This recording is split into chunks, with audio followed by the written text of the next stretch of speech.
I am a social worker by career, and I'm also associate pastoring at a local church. So yes, I am Christian. Of course, being of the Hispanic background, I was naturally a Democrat, like you're supposed to be. But those are, obviously in my younger years, you don't really think about what you're doing, or you just think like, oh, these people are for social, social justice, and they're helping the people. Republicans are pitted to be these evil, racist, wipe out anybody but the white race type of people. I really started noticing how the Democratic Party, the Democratic policies, this whole rise of the liberal agenda really did not match my Christian values at all.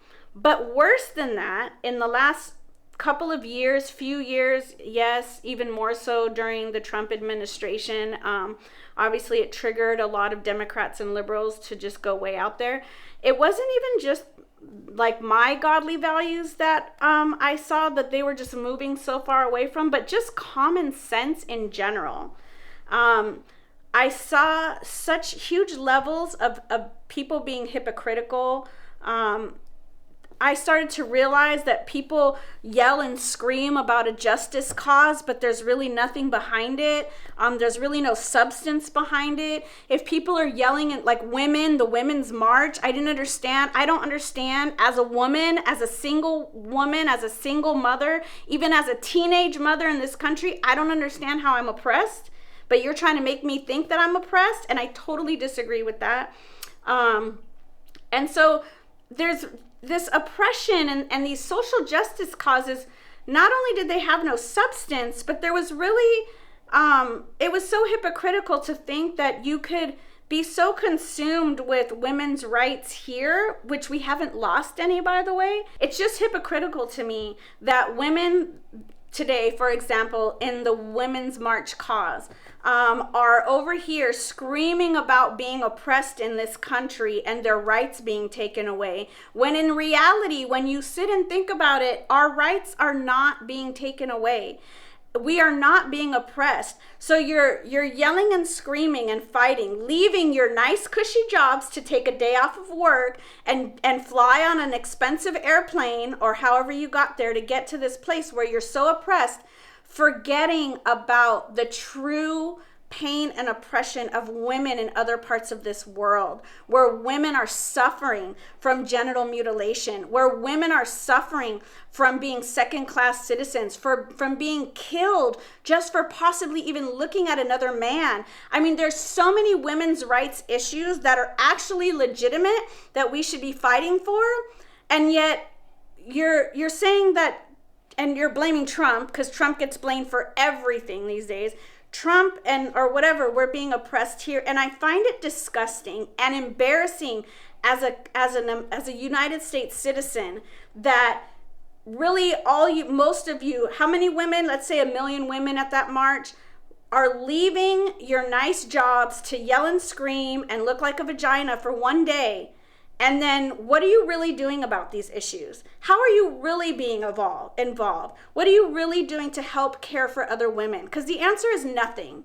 And we all know this. There are very few of us that actually work in the humanitarian public service sector that are on the front lines actually doing something for the well-being of other humans, instead of just, screaming and bantering about these things. And so, aside from, not to force a faith, because I know everybody, people tend to have an issue of that. I stand firmly on my godly values, but it doesn't even have to be godly values that drives my focus or my inclination towards the Republican Party during this time and towards conservatism. I see, out of all the chaos and the division that's happening, underneath it all, I just see a lot of pain and brokenness and hurt. And there's a lot of attempting to treat that pain and brokenness with some sense of empowerment in the way you think and in what you can do and who you can make yourself to be.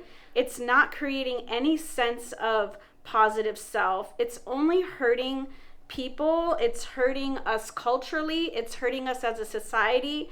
and it's ruining our country. So at the end of the day, I think that this is the time when we need to rise up.